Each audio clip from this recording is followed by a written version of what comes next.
यहाँ भयो अनि यता यो पनि खत्तम भइसकेको छ अनि यो पनि आधाउधी खत्तम भइसकेको छ किनभने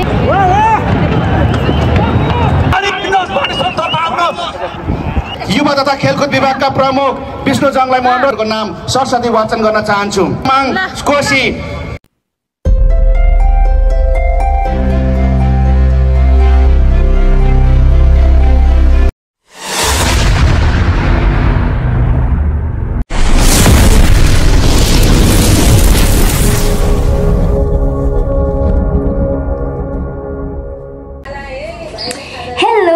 नमस्ते सेवा स्यामुना स्वागत छ मेरो युट्युब च्यानलमा। धेरै समय पछाडि आज म मेरो च्यानलमा फेरि ब्याक भएको छु। सो कता बिर्सिनु त भएको छैन, नबिर्सिनु है। हेरेर साथ सपोर्ट गरिदिनु होला, लाइक सेयर कमेन्ट गरिदिनु होला। सो म पनि हजुरहरूलाई साथ सपोर्ट गर्नेछु। अनि आज मेरो यो भिडियो चाहिँ मेरो न्यू मोबाइलबाट आज मेरो पहिलो भिडियो हो, फर्स्ट भिडियो हो। कस्तो हुन्छ त हेरेर साथ सपोर्ट गरिदिनु होला। अनि आज हामी दुईजना चाहिँ कहाँ जाँदैछौँ त भन्दाखेरि हामी लाइफमा अहिलेसम्म कहिले नगएको ठाउँमा जाँदैछौँ। कस्तो हुन्छ म तपाईँहरूलाई एकछिनमा भिडियोमा देखाउने छु। Let's see. सो हामी चाहिँ अघि मेट्रो पार्कसम्म टेम्पोमा चढेर चाहिँ ओर्लेर अहिले चाहिँ फेरि त्यतातिर पुरा फुल जाम रहेछ। सो अनि हामी चाहिँ यता फेरि सर्टकट बाटो गइरहेको छौँ हिँड्दै दुईजना। अब चाहिँ धेरै छैन पुग्नलाई, घामले पनि यस्तो टल्टला पुलमा पनि हामी देशको लागि जाँदैछौँ। सो म झन् पिटी रुन मन लाग्छ र दिँदैछु केटाले। म चाहिँ यस्तो भइरहेको छु, पुरा यत्रो पिरो भइसकेको छ। म जाँदैछौँ मान्छेहरू पनि टन्न छ फेरि एकदम डेन्जर एरिया त्यतिर चाहिँ एक्लै हिँड्नु चाहिँ हुँदैन। आज दिउँसो त हुन्छ तर राति चाहिँ त्यतिर हिँड्नु हुँदैन, एकदम खराब मान्छेहरू भेटिन्छन्। सो जाँदैछौँ हिँड्दै भए पनि सोचे कि आटे कि काट्यो।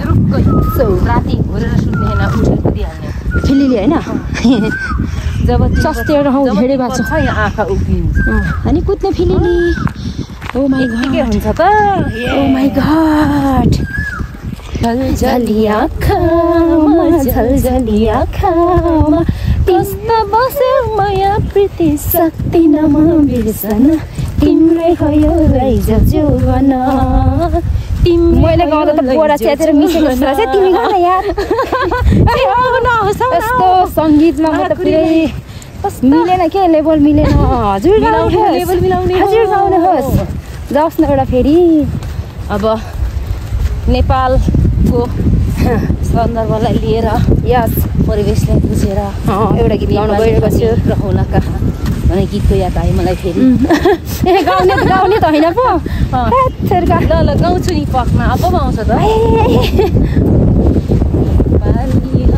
त सुरु गर्न त। नेपाली हामी रहुला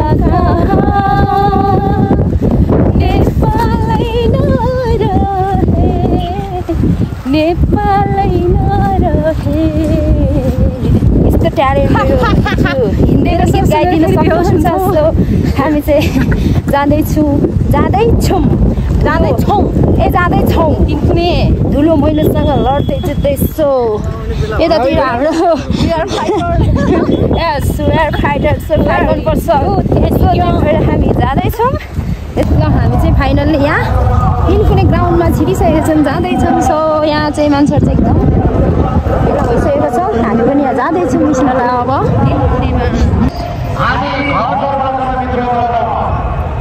हामी खासमा चाहिँ आज यसकै लागि आएको। सो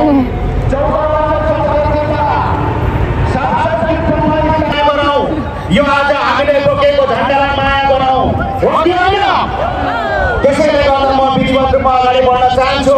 अहिले हाम्रो यो तिनकुनेमा चौतर्फबाट हाम्रा नागरिक जनविद्रोहको लागि आइरहनु भएको हाम्रो जनसमुदायलाई, विद्रोही जनतालाई प्रशासनले रोक्ने कार्यक्रम गरिरहेको छ।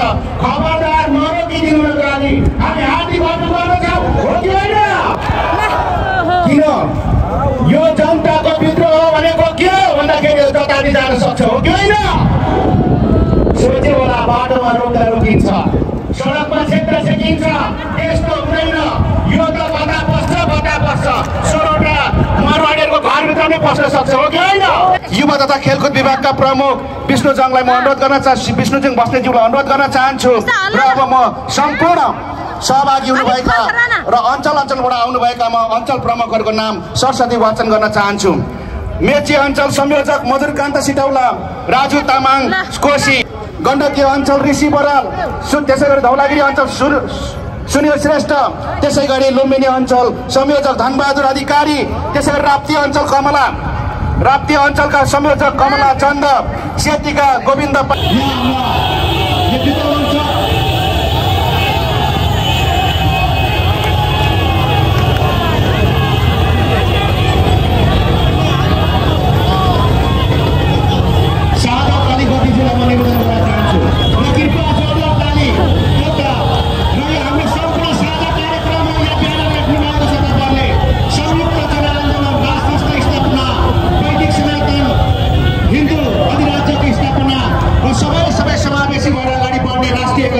नेपाली राष्ट्रवादको विकास भइरहेको छ र यसै क्रममा आउँदै हुनुहुन्छ हाम्रो मुस्लिमका तर्फबाट, सारा मुस्लिमहरूको तर्फबाट सम्बोधन गर्नको लागि शहादत अली भट्टी कृपया जोरदार ताली सम्मान व्यक्त गर्न म अनुरोध गर्न चाहन्छु।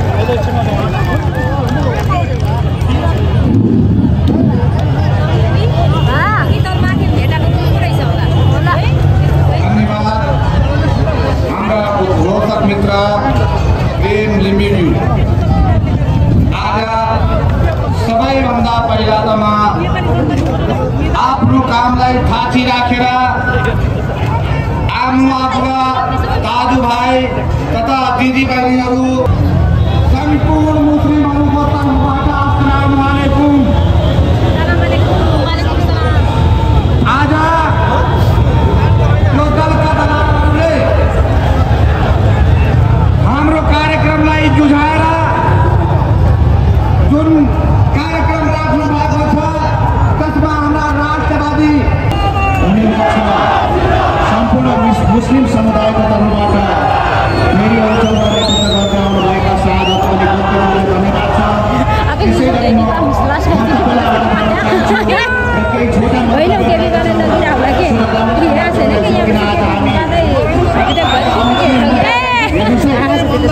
हामी यो देशको मालिक अब मर्यो भने मरिगयो होइन, होइन त मर्नु त एक दिन मरिन्छ, तर कुन कहाँ कसरी मरिन्छ भन्ने मात्रै हो। तपाईँ हामी देशको लागि मर्न तयार हुँदैन, हामी यो देशको लागि राष्ट्रको लागि मर्न तयार हुँदैन, हामी जे गर्छौँ आफ्नै देशमा गर्छौँ हुँदैन। त्यसको लागि आफ्नो शुभकामनाका एकबद्धताको मञ्चमा राख्नको लागि म यो बेला बोलाउन चाहन्छु पूर्व माननीय गङ्गा चौधरीज्यू।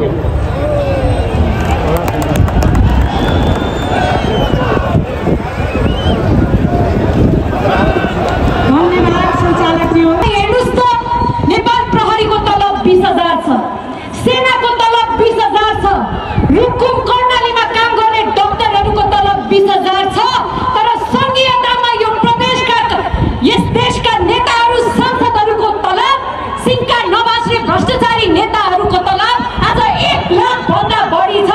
हामीले यसैको लागि यो परिवर्तनको आवाज, यो क्रान्तिको आवाज लिएर आएका हौँ। म यहाँ उपस्थित सम्पूर्णमा भन्न चाहन्छु, तपाईहरू राष्ट्रपतिमा विश्वास गर्नुहुन्छ कि राजामा? आज यो देशको प्रधानमन्त्रीलाई भारतले विश्वास गर्दैन, चाइनाले विश्वास गर्दैन, आज यो देशको राष्ट्रपतिलाई हामी नेपाली जनताले विश्वास गर्दैनौँ। त्यही भएर हामीले यो देशको स्थायित्व, स्थिरता र विश्व जगत सामु हाम्रो गरिमा, राष्ट्र स्वाभिमानको लागि राष्ट्रपतिको ठाउँमा राजालाई ल्याएर यो देशमा अनुशासन कायम गर्नुपर्छ भन्नको लागि आज यो उद्घोष गर्न हामी यहाँ आएका छौँ। आज हेर्नुहोस् त, कृषि प्रधान देश भनेको छ यो देशलाई 3-3 महिनामा भारतसँग गहुँ किन्नु परेको छ यो देशमा किसानलाई सुरक्षा। आज तपाईँ हामी यहाँ काठमाडौँमा बसेर पन्जाबको, दिल्लीको तरकारी खाइराखेको छौँ। हाम्रो किसान दाजुभाइहरूले आफ्नो खेतको तरकारीमा डोजर चलाउन बाध्य छ। यो परिवर्तनको लागि, किसानको आवाज बन्नको लागि आज यो जनता, यो समूह यहाँ आइरहेको छ। म यहाँलाई निवेदन गर्न चाहन्छु, हामीले परिकल्पना गरेको प्रजातन्त्र हो, हामीले संवैधानिक राज संस्था र संसदीय अभ्यासको अभ्यास समन्वय हुनुहुन्छ र झापा 5ले मात्र प्रधानमन्त्री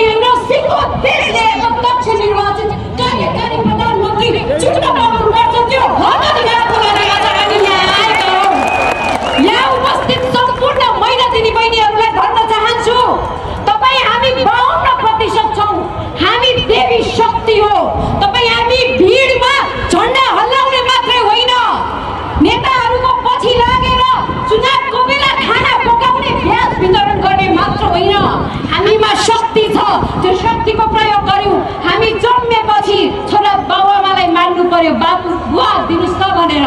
हाम्रो विवाह हुन्छ श्रीमानसँग हात फैलाएर मान्नु पर्यो श्रीमानलाई। अलिकति बुढो हुन्छन् दिदीबहिनीहरू छोराछोरीलाई बाबुले त भनेर मान्नु पर्यो। यो मान्ने हातलाई दिने बनाउने कि नबनाउने? अब नेतृत्व त हात महिला अघि बढ्ने कि नबढ्ने?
अब हामी पनि उपस्थितिमा यहाँ बसिरहेछौँ, सामेल भएको छौँ।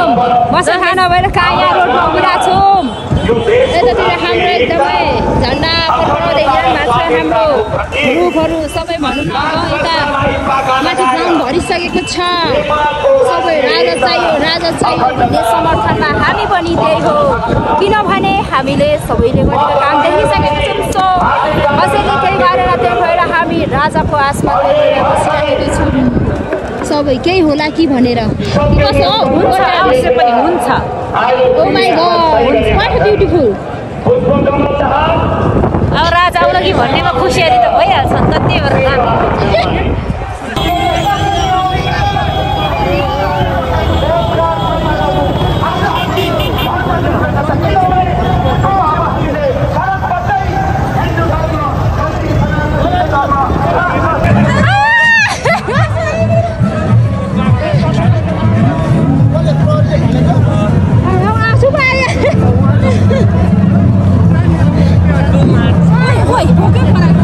आइज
पनि हामीलाई कुदायो बोलेन आँखा पोल्यो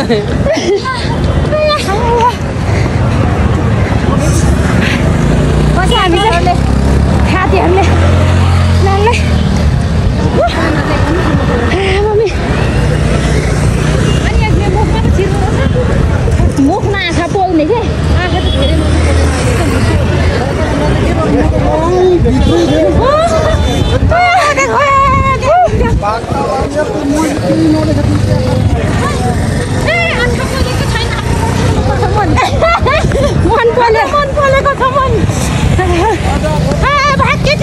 भाग्नु पर्दैन साले अब त यतातिर छिरेर बस्नु बरु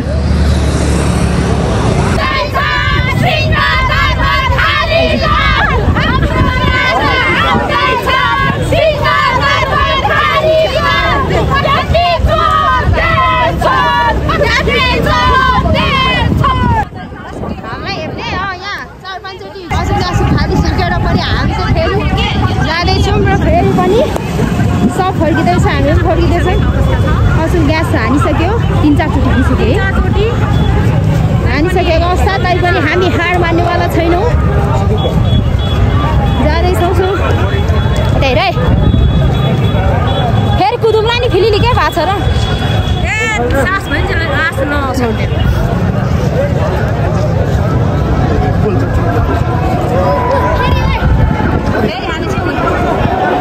फेरि हान्दियो ओइ किन काल निम्ताको ल ऊ फेरि हान्दैछ कसको ज्यान जान्छ थाहा छैन किन फेरि हाने किन काल निम्ताको ल यो चोरहरूले यो चोरहरूले फेरि हान्दियो ओइ 6-7 चोटि बस्यो के स्टेजमा त फेरि हान्यो शान्तिपूर्ण गर्दा हानेपछि यिनीहरूको ढाड खुस्किहाल्छ असुल भन्दाखेरि आज हालत यतिको भएको छ अब के हुने एकछिनमा थाहा छैन अनि पिङ्क कलरको कहाँबाट त्यहाँबाट हानेको छ यहाँबाट चाहिँ लुकेर असुल ग्यास फालेको कारणले चाहिँ यस्तो बनाइदिएको छ समर्थनहरूले ठिकै छ यतिको त हुनु पर्यो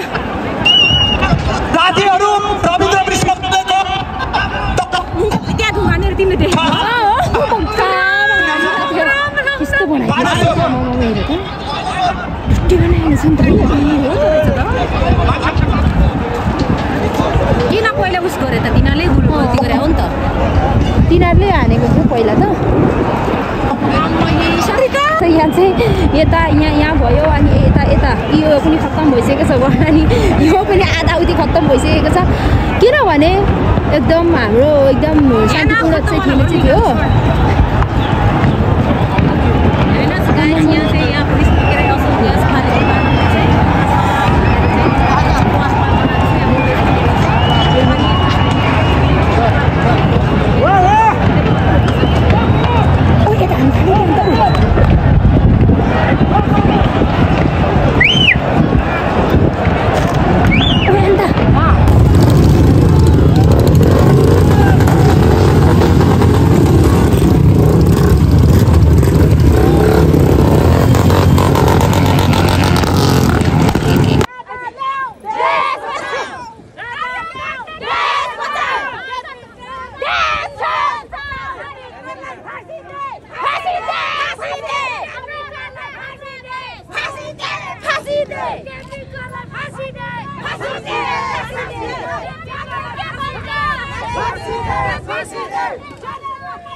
ग्यास हाल्नु आगो लगाइदियो आगो लगाइसक्यो